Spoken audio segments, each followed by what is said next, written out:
बैकुंठ चतुर्दशी और मणिकर्णिका घाट स्नान की आप सभी दर्शकों को बेहद शुभकामनाएं। एस्ट्रो तक के सभी दर्शकों को राधे राधे और जय मां पीताम्बरा।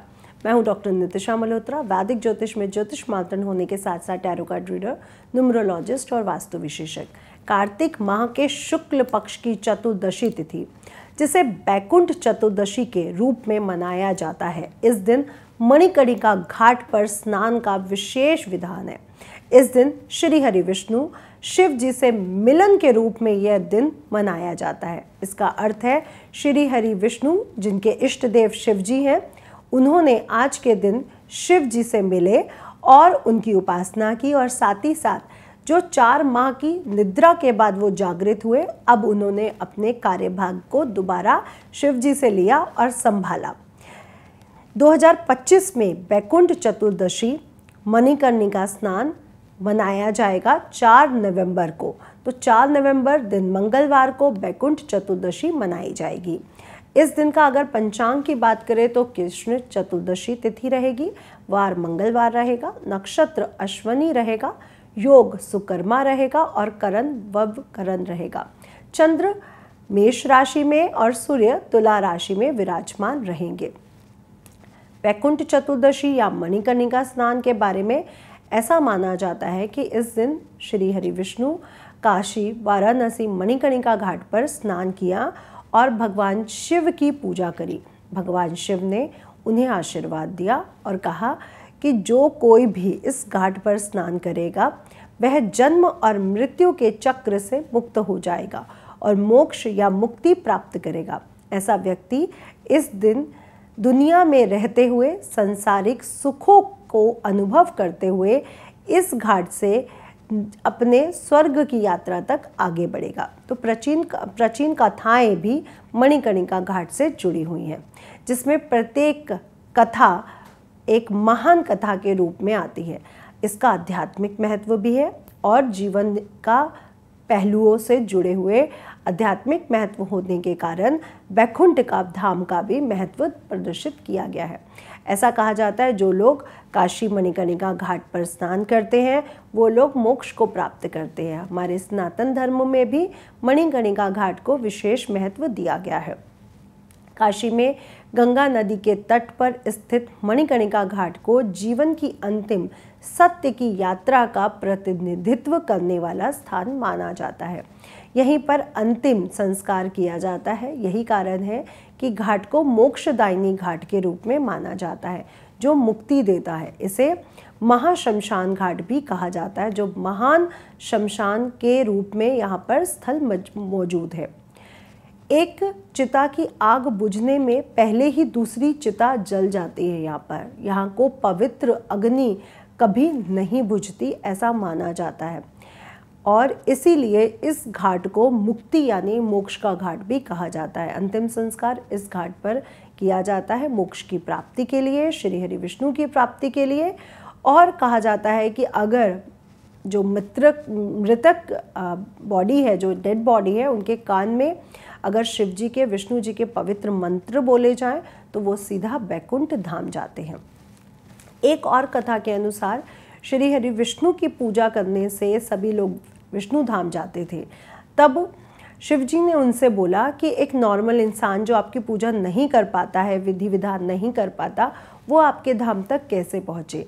तब श्री हरि विष्णु ने शिव जी को ये आश्वासन दिया और उनसे ये वचन दिया कि जो भी देव दिवाली के एक दिन पहले यानी चतुर्दशी तिथि पर यहाँ पर स्नान करेगा, मेरे और आपके मंत्रों की पूजा करेगा और काशी में स्नान करके दीपदान करेगा, उसके लिए मैं बैकुंठ के दरवाजे पूरी तरह से खोल दूंगा।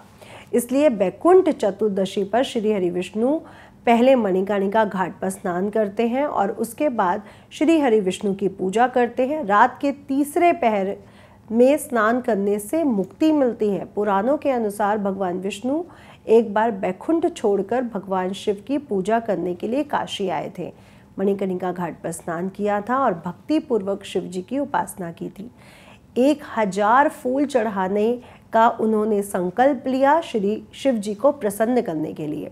विष्णु जी की आस्था की परीक्षा के लिए शिव जी ने चुपके से एक फूल छुपा लिया।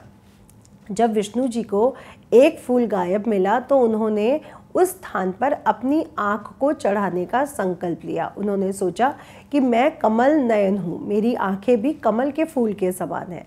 उनकी भक्ति से प्रसन्न होकर भगवान शिव ने उनके सामने प्रकट हुए और कहा कि भक्त, मैं तुम्हारी भक्ति से बहुत प्रसन्न हूँ और मैं ये आशीर्वाद देता हूँ कि जो भी इस घाट पर स्नान करेगा, मेरी पूजा करेगा, आपकी पूजा करेगा, वो जन्म और मृत्यु के यात्रा से मोक्ष को प्राप्त करेगा, यानी बैकुंठ धाम में अपने स्थान को बनाएगा।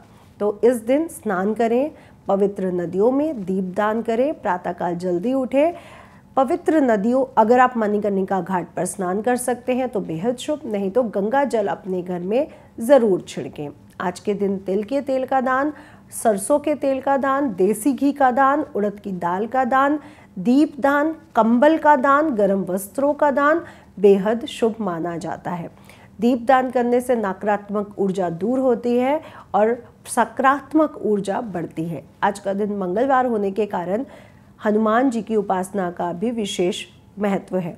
चतुर्दशी तिथि और मंगल का संयोजन व्यक्ति को साहस, आत्मबल और सुरक्षा भी प्रदान करता है।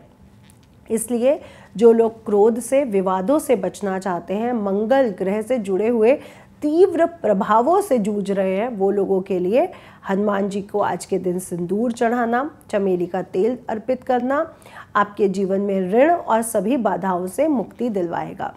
आपके घर में अगर कोई नकारात्मक ऊर्जा है तो अपने घर में आज के दिन दीपक जलाना मुख्य द्वार पर बिल्कुल भी ना भूलें। घर के मंदिर में भी पंचदेवों का, गणेश जी का, शिव जी का, विष्णु जी का, दुर्गा जी का दीपक जरूर जलाएं। पीपल और तुलसी के नीचे दीप दान करने का भी आज के दिन विशेष महत्व कहा जाता है। आज के दिन काली जी की पूजा, भैरव जी की पूजा, हनुमान जी की पूजा भी की जाती है। जो लोग आज के दिन शिव जी की, लक्ष्मी नारायण की और शिव शक्ति की पूजा करते हैं, उनके जीवन में मधुरता आती है और सुख सौभाग्य बढ़ता है। धन की अधिकता, धन की प्रचुरता बनी रहती है। गरीबों को तिल का तेल दान करें, उड़द का दाल दान करें, नमक दान करें, दीप दान करें, कंबल, गर्म वस्त्र दान करें, जूते चप्पल दान करें। ये आपके लिए बेहद शुभ रहने वाला है। इसलिए बैकुंठ चतुर्दशी की, मणिकर्णिका स्नान की आप सभी दर्शकों को हार्दिक शुभकामनाएं। आप भी ये उपाय करके अपने जीवन को, अपनी आत्मा को परमात्मा से मिलन के लिए, अपने जीवन को मोक्ष प्राप्ति की तरफ आगे बढ़ाइए। सभी को राधे राधे, जय मां पीताम्बरा। अगर आप मुझसे जुड़ करके अपनी समस्याओं का समाधान चाहते हैं और चाहते हैं कि आपकी समस्याओं को ज्योतिष के माध्यम से सुलझाया जाए, तो आप हमसे संपर्क कर सकते हैं, जुड़ सकते हैं एस्ट्रो तक पर।